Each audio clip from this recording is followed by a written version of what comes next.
Hello guys, आज का हमारा topic consumer equilibrium in a single commodity case से रिलेटेड प्रॉब्लम से। लास्ट क्लास में मैंने आपको बताया था कि कंज्यूमर सिंगल कमोडिटी केस में इक्विलिब्रियम में कौन से सिचुएशंस में होता है, उसके कंडीशंस आपको बता दिए गए थे।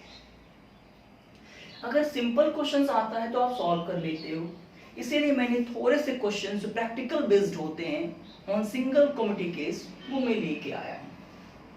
तो आइए देखते हैं questions. How will a consumer react to the situation when px falls and your state of equilibrium is disturbed for a consumption of good x। एक कमोडिटी है x और सबसे पहले मैं आपको बता दूं, in a single commodity case consumer is in equilibrium when MUX equals to PX। तो आइए, in a single commodity case, in a single commodity case, consumer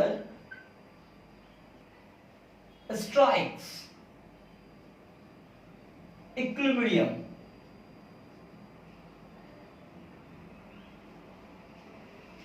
when MUX equals to PX। इस सिचुएशंस को आप जानते हो, इसीलिए इस questions को आंसर्स कैसे करते हैं मैंने आपको बताना स्टार्ट करा है कि सिंगल कमोडिटी केस में कंज्यूमर इक्विलिब्रियम में होता है।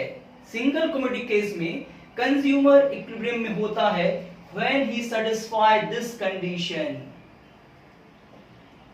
अब as per the questions, अब क्वेश्चंस के मुताबिक क्या बोल रहा है? as per the questions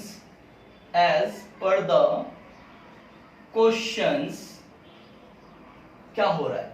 px, अब मैं सपोज यहां पे आपको मैं बताने की कोशिश कर रहा हूं, सपोज मेरा MUX जो है वो 5 है और मेरा जो प्राइस है वो भी 5 है। हमने सपोज कर लिया अगर ये सिचुएशन को अचीव करता है तो कंज्यूमर इक्विलिब्रियम में होता है, तो मैंने माना कि MUX 5 और प्राइस भी 5, मतलब वो इक्वल हो गया। अब क्वेश्चन क्या कह रहा है कि व्हेन प्राइस फॉल्स, तो MUX के बारे में कुछ नहीं बोल रहा, इसका मतलब MUX एज इट इज है 5 का 5, तो मैं MUX जगह पे 5 रख लेता हूं और बोल रहा है कि PX फॉल हो रहा है, तो 5 से कम ही होगा, वो 4.5 हो जाए, 4 हो जाए, 3 हो जाए। अब कितना फॉल आ रहा है ये नहीं बता रहा, लेकिन बोल रहा है कि फॉल हो रहा है। सपोज मैं मान लेता हूं कि 4 फॉल हुआ 1 रुपए से, तो सिचुएशन क्या अराइज हो रहा है? सिचुएशन अराइज हो रहा है MUX ग्रेटर देन PX। तो इस क्वेश्चन में जब प्राइस फॉल होगा, मार्जिनल यूटिलिटी के बारे में कोई इंफॉर्मेशन नहीं है, इसका मतलब वो कांस्टेंट होगा। तो मैंने माना कि MUX 5 है तो प्राइस 5 है। आप मान सकते हो कि MUX 10 है और प्राइस 10 है, क्योंकि इस कंडीशन को सेटिस्फाई करना है। तो आप कुछ भी मान सकते हो, 10, 20 दोनों सेम होगा। लेकिन एज पर द क्वेश्चन बोलता है प्राइस फॉल हो रहा है, तो मैंने प्राइस को फॉल कर लिया, और फॉल होने के बाद ये वाला सिचुएशन क्रिएट होता है, और इस सिचुएशन में कंज्यूमर इक्विलिब्रियम में नहीं होता। इसमें हमारा मार्जिनल यूटिलिटी ज्यादा है, तो आपको सिर्फ इस पॉइंट को एक्सप्लेन करना है, दूसरे वाले को नहीं करना। तो इसमें क्या लिखेंगे? In this condition consumer is not in equilibrium. To get back into equilibrium consumer will start consumption more of X commodity, and marginal utility of that commodity starts declining because of law of diminishing marginal utility, and this process continues till you get back into equilibrium। क्योंकि मैंने आपको बताया था कि जब मेरा MUX ज्यादा होगा तो आपको कंजम्पशन बढ़ाना होगा, और जैसे आप कंजम्पशन बढ़ाओगे आपका मार्जिनल यूटिलिटी घटने लगेगा। क्यों घटने लगेगा?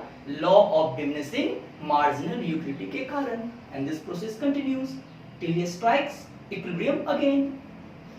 तो इस क्वेश्चन में सबसे पहले आपको सिचुएशन बतानी है कि कंज्यूमर इक्विलिब्रियम सिंगल कमोडिटी में होता कब है, फिर as per the question situation क्या क्रिएट हो रहा है, and then you have to explain this situation.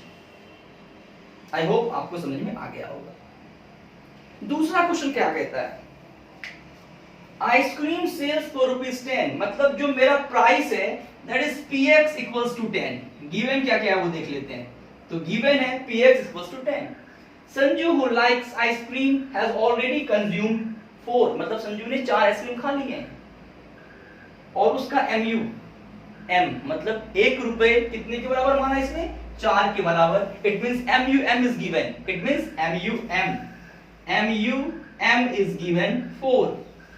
तो पूछ रहा है कि क्या संजू इक्विलिब्रियम में है, आई मीन टू से क्या उसे आइसक्रीम खाना छोड़ देना चाहिए या और कंजम्पशन करना चाहिए, क्योंकि कंजम्पशन तब तक करेंगे जब तक हम इक्विलिब्रियम अचीव नहीं कर लेते। तो देखते हैं, in a single commodity case consumer को इक्विलिब्रियम में होने के लिए इस कंडीशन को सेटिस्फाई करना होता है। तो हमारे पास प्राइस है, हमारे पास m है, इसका ये मतलब हुआ MUX हमें गिवन नहीं है, हम यहां रखते हैं, PX हमारा 10 है, हम यहां रखेंगे, MUM हमारा 4 है, हम यहां रखेंगे। इसका मतलब MUX कितना निकल रहा है, 40। इसका ये मतलब है कि संजू ने 4 आइसक्रीम कंज्यूम करे हैं। तो अगर संजू ने 4 आइसक्रीम कंज्यूम करने के बाद 40 MUX ऑब्टेन कर लिया है, तो उसे कंजम्पशन को स्टॉप करना चाहिए, क्योंकि वो इक्विलिब्रियम में अचीव कर चुकी है। और अगर 4 आइसक्रीम कंज्यूम करने के बाद भी संजू ने 40 MU अचीव नहीं किया है, ऑब्टेन नहीं किया है, तो उसे और कंजम्पशंस करनी चाहिए।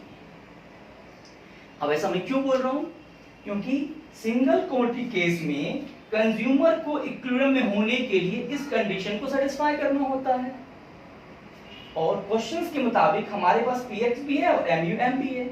हमने उसके वैल्यूज को पुट करा तो हमें मालूम हुआ कि MUX 40 अगर हो जाता है तो वो इक्विलिब्रियम को अचीव करता है।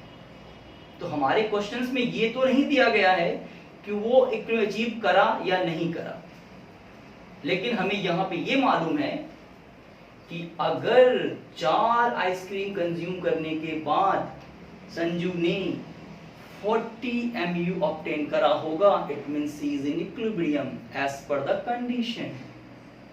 तो इसमें यही लिखना है, पहले आपको ऐसे वैल्यूज को पुट करने हैं, फिर देखना है और आपको बताना है कि if Sanju obtain 40 MU after consumption of 4 ice cream, then she must stop the consumption, or if she has not obtained the MU 40, then she must continue the consumption till he get back into equilibrium। तो इस तरीके से हम single commodity case के practical questions को solve कर सकते हैं। तो बस आपको दिमाग में क्या रखना है कि कंडीशंस क्या है और how we will get that condition. If we get that condition, if we are in that condition, it means consumer is in equilibrium। I hope आपको समझ में आया होगा। नेक्स्ट वीडियो में हम 2 कमोडिटी केस कंज्यूमर इक्विलिब्रियम लेके आएंगे। Thank you so much.